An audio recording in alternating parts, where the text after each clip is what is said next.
Off the Clock by Laura Vanderkam.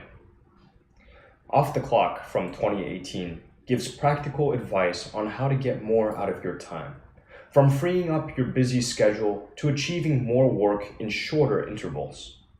Using personal anecdotes as well as scientific insights, Vanderkam explores why some of us feel like we have all the time in the world, while others feel as though time is slipping through their fingers. In an exclusive link, Laura Vanderkam explains what you can do today to feel less busy and get more done.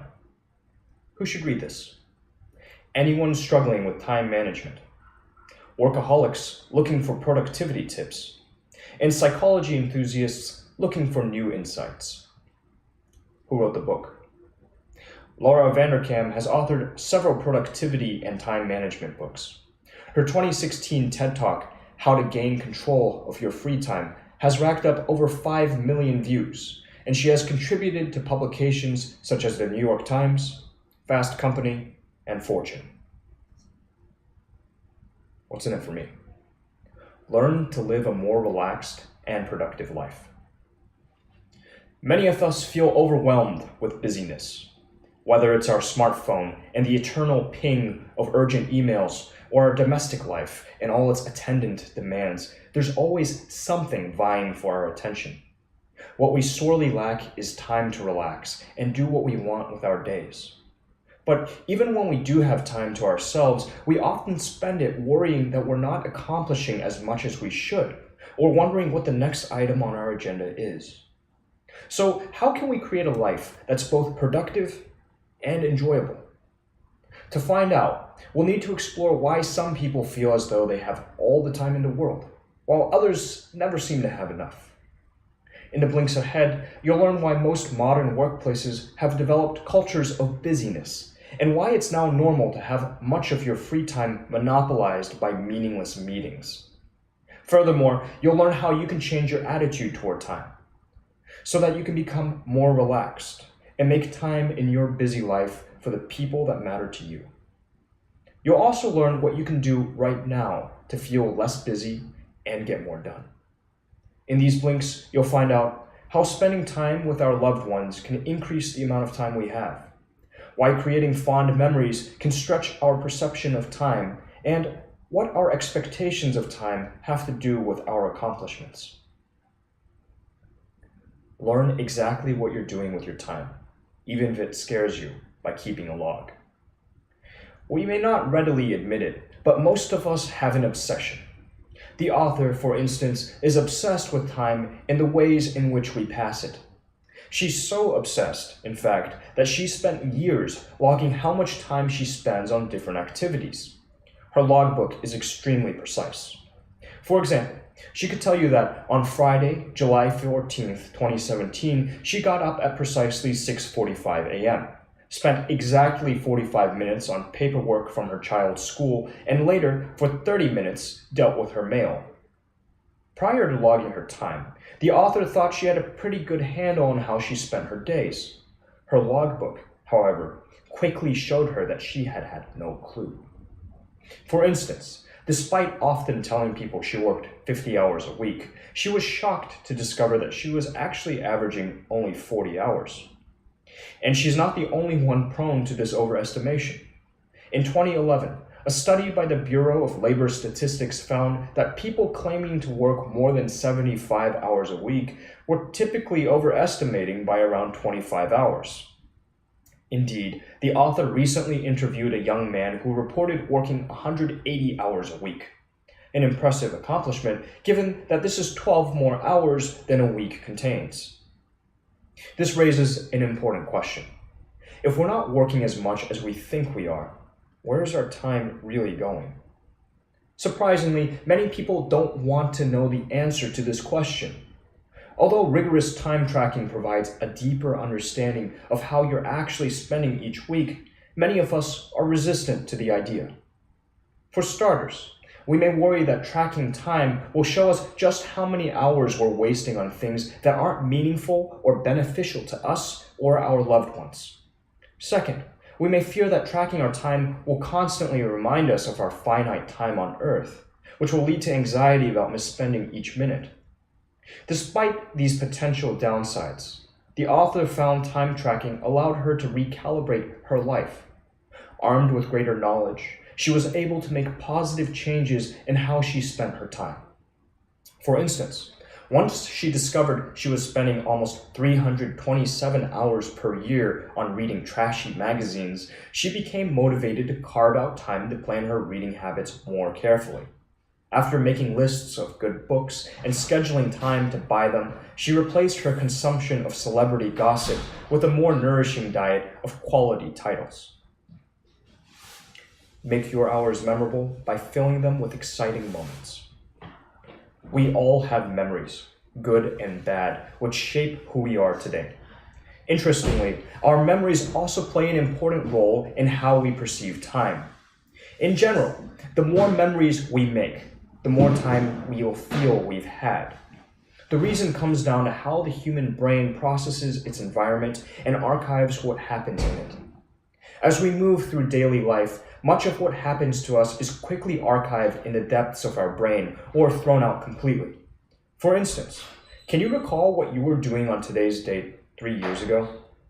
Perhaps you can if something particularly noteworthy happened, but if it was a routine day like any other, you probably can't.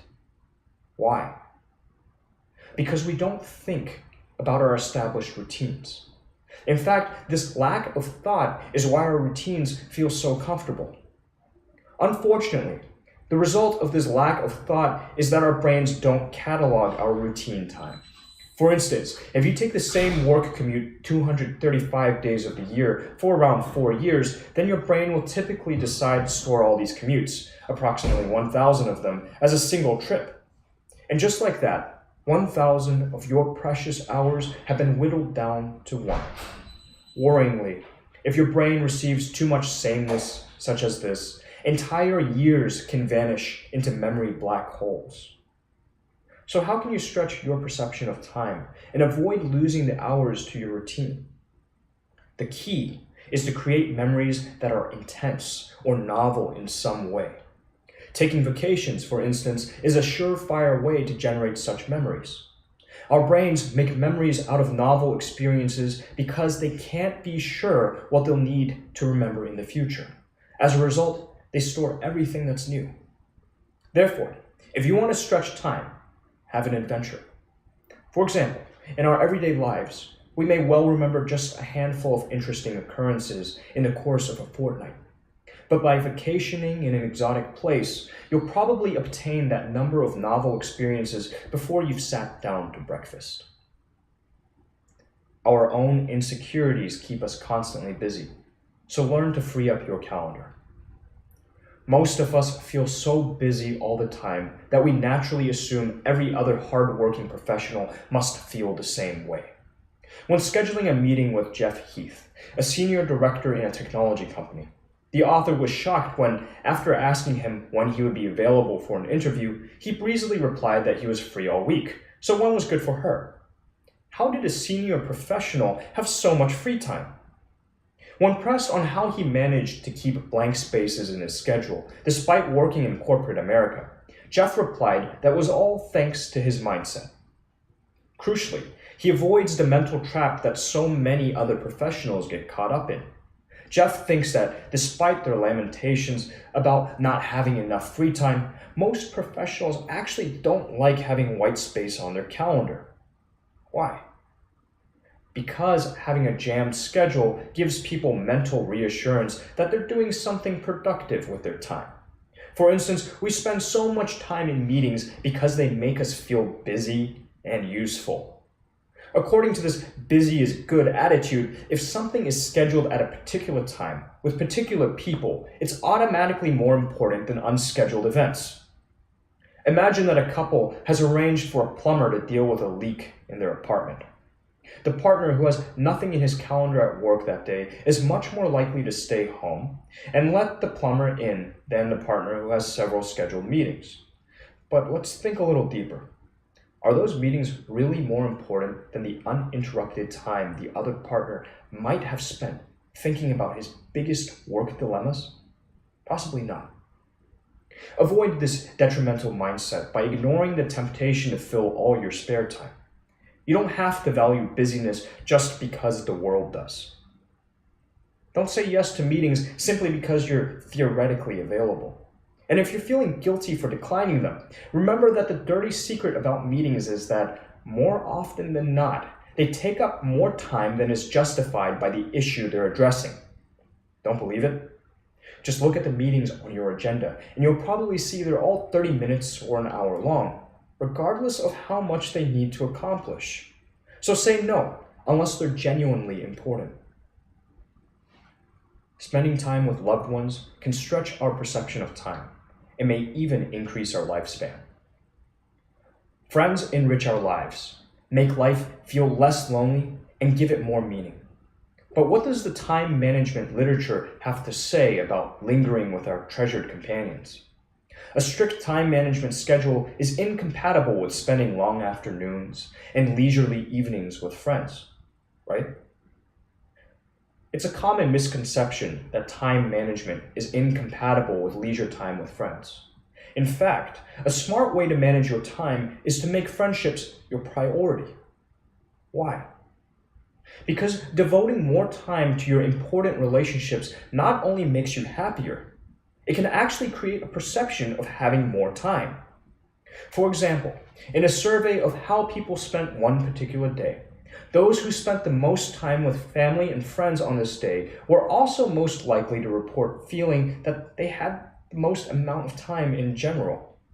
Conversely, those who felt they had the least amount of time in general were also the most likely to report spending less time with family and friends during this day. Importantly, it was not the case that those with the lowest time perception scores actually had less time than any other respondents. Rather, it's just that spending time with friends and family is usually a relaxing, feel-good experience, and it therefore makes you feel as though you have all the time in the world. Time spent on, say, Twitter won't produce this feeling.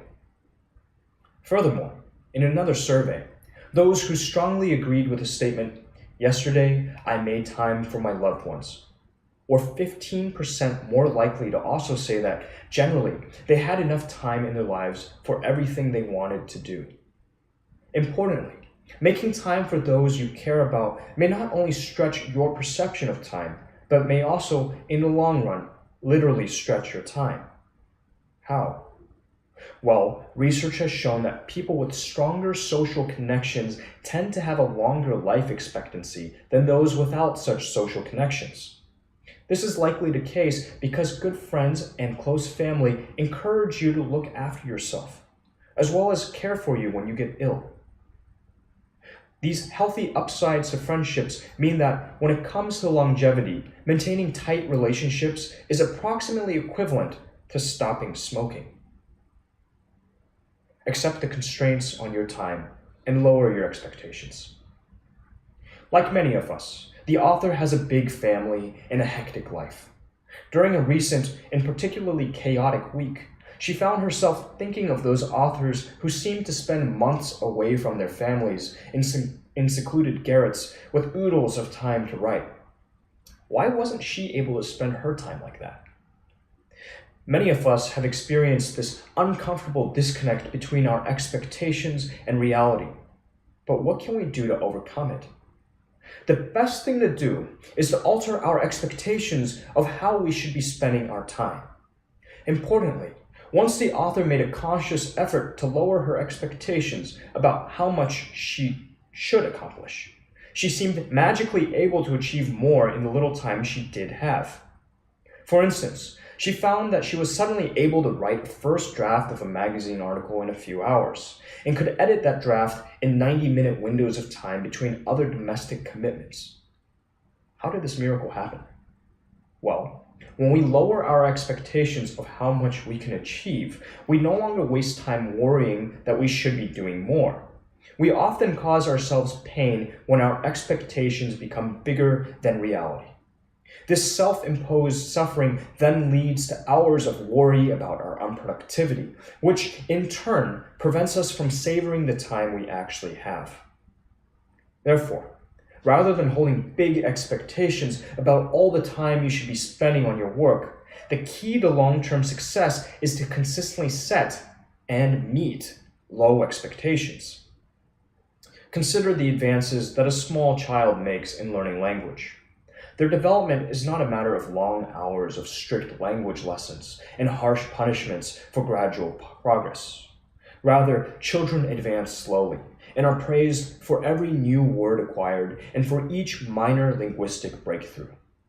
To make a similar amount of progress toward our own goals, we adults should also adopt expectations of slow and gradual advancement. Spend your money on enlarging pleasant experiences and minimizing bad ones. We each have an equal amount of time allotted to us, 168 hours a week to be exact. However, while our weeks contain the same number of hours, our bank accounts don't contain equal funds. But where does our bank balance figure in our quest for happiness? Does money make us happy? Or is it simply the case that the more money we have, the more problems we can expect? Interestingly, when it comes to money and happiness, it's how you use your money, not how much money you have, that matters. Money can boost happiness if you use it to buy things that facilitate pleasant experiences. These experiences later become fond memories, continuous wells of pleasure from which we can draw mental sustenance. Importantly, cherished memories aren't subject to the diminishing returns of happiness that physical objects usually are. For instance, a child given a new toy will initially be excited to play with it. After a while, though, she will likely grow bored and stop using it. In other words, it will stop bringing her joy. In contrast, if you buy a tent and then use it to go camping, that tent may bring you lasting happiness. Why? Because you will forever remember the starry nights and campfires of that trip. Additionally, if money is used to boost our happiness, we must rethink how we measure such happiness. When we consider how happy we are, we often think only of life satisfaction, which refers to how well we think our life is going in general. So, if you have a great job and a good house, you may consider yourself happy. However, this life satisfaction may not be the best measure of your happiness. Indeed, your moods are often much more driven by your hour-to-hour experiences than by your overall life satisfaction. For instance, your mood may often be depressed if you have a grueling daily commute to that dream job. With this reality in mind, we can begin to assess which of our daily activities bring us happiness and which make us miserable. We can then strategically use our money to either enlarge or minimize these activities. For instance, research has shown that commuting to work is often the unhappiest time of a person's day. If this is true for you too, then you could use your money to move closer to the office, thus reducing that commute and boosting your mood. Though this may cost a significant amount of money, it would be an important investment in your happiness. Exclusive. Have time for adventures. Laura Vanderkam shares 5 tips on how to feel less busy while getting more done. Ever feel like time just slips from one end of the hourglass to the other? No one can make more time, but a few simple strategies can make the time we have feel richer and fuller. Figure out where the time really goes. People tell themselves plenty of stories about where the time goes. I'm so busy, I have no free time at all. But why not find out for sure? Try tracking your time for a week. You can use an app, a spreadsheet, a notebook, whatever works. Most people discover that they have some pockets of time that can be redeployed for meaningful activities if they wish. Plan in little adventures. When time isn't memorable, we don't remember it. That's how whole years can disappear into memory sinkholes. Try planning in little adventures to make the days stand out from each other. These adventures don't have to be elaborate. Grab colleagues for picnic lunch. Take the kids to a playground after dinner. Just do something to switch up the routine. Be careful with yes. If you want to have time for adventures, you can't pack your schedule with things you don't want to do. One strategy? When asked to do something in the future, ask yourself if you do it tomorrow. That makes the opportunity costs clearer. If the answer is that you'd move things around or cancel things to fit in this new obligation, then by all means say yes. But if the answer is absolutely no for tomorrow, probably that should be your answer for the future too. Slow down. Rushing just makes you feel rushed. Try noticing a moment when all is calm. Consciously call your attention to sights, sounds, details. Take deep breaths. Savoring good moments makes them seem longer, and that can stretch the experience of time. Put friends on your calendar. People who spend lots of time with family and friends actually feel like they have more time than people who spend equivalent quantities of time watching TV or perusing social media. A dinner party takes effort, but it's more rewarding than looking at photos on Instagram of other people's dinner parties. Aim to schedule in relaxed time with friends this week. You'll look forward to it and feel like you're the kind of person who has the time to get together with friends. That will make you feel less busy right there. Final summary. The key message in these blinks. We all have the same amount of time each week, but our mindset can greatly influence our perception of that time. Spending time with family and friends and making fond memories makes us feel as if we have more time. In contrast, worrying about our productivity and going through the motions of a boring routine can make us feel like we have less. In order to make the most of our time, it's important to stop worrying, ditch the routine, and start having adventures with those we love. Suggested further reading: My Morning Routine by Benjamin Spall and Michael Zander. Based on the author's interviews with 64 of today's most successful people, My Morning Routine from 2018 is a practical guide for would-be early birds. Yes, it's easy to live in fear of your alarm clock and worship at the altar of your phone's slumber function, but it doesn't have to be this way. Mornings don't need to be traumatic at all. What's more, finding the right routine for the early hours will change your whole day for the better.